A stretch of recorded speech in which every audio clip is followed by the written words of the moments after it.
We are living through a monumental shift in the SaaS industry right now. Everyone is screaming that AI is replacing SaaS, and honestly, they're not entirely wrong. Over 100,000 new SaaS products have entered the market since 2023, and AI and automation have completely changed how companies are going to market. Here's the thing, it's not all doom and gloom, and the last thing you should do is panic or stop building. You just need to understand what's actually coming so you can position yourself ahead of it. And in this video, I'm gonna share with you the exact conversations I've been having with my B2B SaaS and AI clients about how we're planning to stay ahead of the curve, lower our acquisition costs, and scale profitably going into 2027. So let's get into it. All right, going into 2027, the first thing that I want to let you guys in on if you're a SaaS or AI company is that it is no longer the best product that wins. And what I mean by that is that with AI and automation, it's so much easier to develop a product nowadays. And you're going to have so many copycats that are going to be flooding your market year over year, month over month. And you're just going to have way more competitors, right? So I genuinely think that it's just going to be so hard for the consumer to be able to look at both of your different products and determine which one it wants to go with. I generally think it's going to be a lot harder for consumers to identify which is the best product when they all look very similar. So it's no longer about features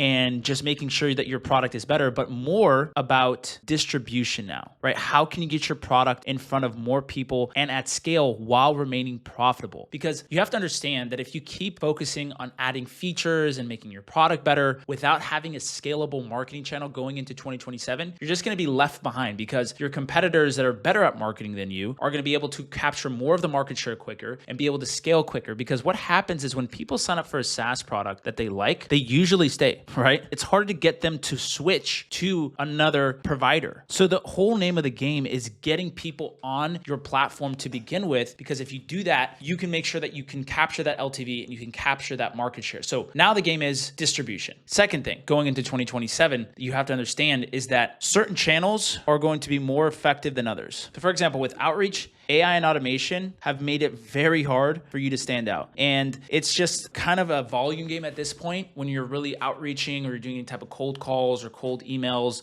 cold DMs. You're never going to be able to scale past, $1 to $5 million, $10 million in ARR. You're never going to be able to scale, really aggressively with outreach just because of the fact that it's a lot harder to really dial in and make sure that you're standing out amongst AI and automation. And really the only thing that you can do to be successful with outreach is have a really great offer, whether that's a really good lead magnet, whether that's a really good guarantee and compelling offer. You just need to have something that stands out so that you can break through the noise when you are outreaching. Otherwise, it's just going to be a lot harder for you to get any traction with these types of channels nowadays, just because, like I said, the amount of people that are getting emailed, the amount of people that are getting cold called, the amount of people that are getting cold outreach has gone significantly higher. So if you want to stay competitive in 2027, you have to attach some type of lead magnet or compelling offer to do so. Now, as far as SEO goes, I foresee SEO becoming less and less viable of a channel. And really the bigger channel is going to be AI SEO, because that's where everyone is leaning towards, which is basically making sure that you're ranking high on the LLMs. So ChatGPT or Claude, wherever someone is asking an LLM, like, hey, what do you think about this company? Or, hey, I'm looking for a SaaS provider for HR software. They're going to ask ChatGPT more often than not than they are going to ask just Google. So the normal SEO is kind of going out of style. And really what you should be focusing on more is how do you appear in AI SEO, because that's really what's going to make the difference in 27. And what's going to continue to be the trend that we see more and more of is that traditional SEO is going to go out of style. AI SEO, that is where you got to put your time and effort on. The next channel, as far as content goes, content is one of those channels going into 2027 that is a necessary channel for you to be using, but it's not a lead gen channel, because content should be used more as an amplifier of your other channels that you're doing so that you can get more people to, first of all, trust you. You can build authority with people and they can see that you're a thought leader in the space, but it's not necessarily going to be the way that you can drive a lot of leads. Now, I'm not saying that content doesn't bring in leads, because it does. It's just not predictable. So you can't build your growth strategy on top of this, right? Content should always be paired with something like outreach, or what we'll get into in a second with paid ads. Hey, real quick, if you're a B2B SaaS company that knows you need to get more predictable pipeline, but you're not sure which channels to double down on or how to build a system that actually scales, that's exactly what we can help you with. We've worked with over 50 plus B2B SaaS and AI companies and generated $26 million in pipeline revenue in 2025 alone. So we know exactly what's working right now. So if you want us to come in, build your entire acquisition system for you and guarantee to get you profitable, or you literally don't pay, there's a link below to book a call with me. We'll talk there. Anyways, back to the video.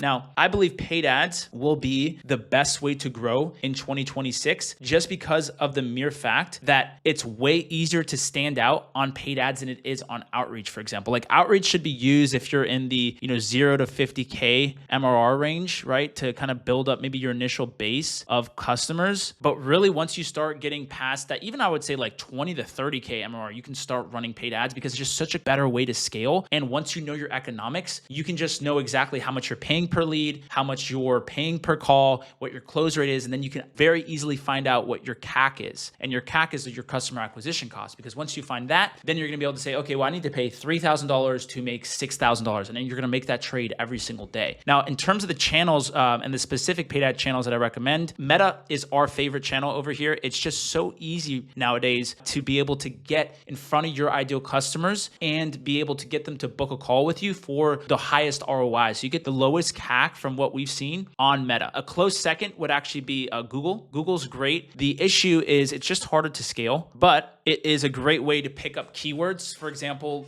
if you have certain keywords that people search for your product, you can get a lot of high intent traffic that way. It's just hard to scale that, like I said, because then you have to start going into broader keywords. And at that point, you're kind of just getting lower intent leads. So your cost per lead is always going to be higher on Google, but your close rate should theoretically be higher because you're bringing in more high intent leads. But Meta ads, definitely one of a channel that you should for sure be leaning upon in 2027, because if you can figure out how to crack Meta, you've just opened up so much total addressable market, and it's going to be so much easier for you to scale. Okay. The last thing that I want to go over here is what I feel like is going to make a big difference in 2027 is your sales process. Because of the fact that there's going to be so many competitors that are in your market, really the only way to stand out is the experience in which you give that person when they come and engage with you. So I think about it in the same way as like a restaurant, right? If there is a restaurant, there's two restaurants, say there's two competing restaurants, they both have good food, right? And you're like, man, I just love the food at each of these restaurants. But one restaurant has just better service and they greet you by their name. They shake your hand. They make sure that you're welcome when you come. And the other one just has,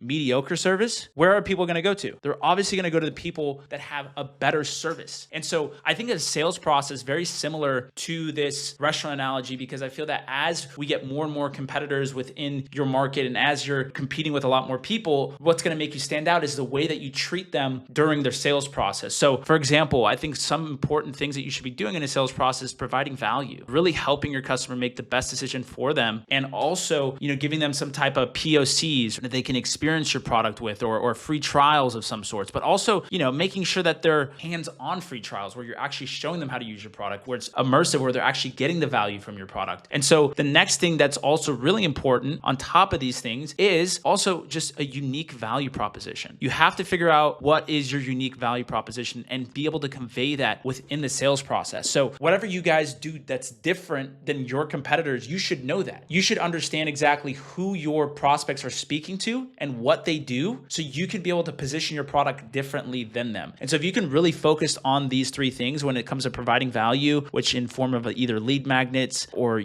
value assets, something that you can send over between calls, super important. Also providing some type of POCs, free trials, even also guarantees are super important here as well to make it easy for them to say yes to you. And another thing is, like I said, this unique value proposition, really making sure that you're positioning your product in a different way. So that is also what's going to be really important moving into 2027 for you guys to be able to capitalize on. Okay, so let's recap what we just covered. The SaaS landscape is shifting, and the companies that survive and scale aren't going to be the ones with the best product. They're going to be the ones who figure out distribution first. Outreach is getting harder, SEO is changing, and content alone won't drive the pipeline the way it used to. The companies we're seeing win right now are the ones doubling down on paid ads as their primary acquisition channel, building compelling offers with real lead magnets and tailored free trials, and creating a sales experience that's genuinely better than their competitors. So if you're a B2B SaaS company and you want our team to come and build that system for you, there's a link below to book a call with me. We'll look at your situation and show you exactly what it would take you to get results like this. But anyways, drop a comment below which of these shifts you think is going to make the biggest impact on your business. I like to read every single one, and I will see you guys in the next one. Take it easy. Ciao.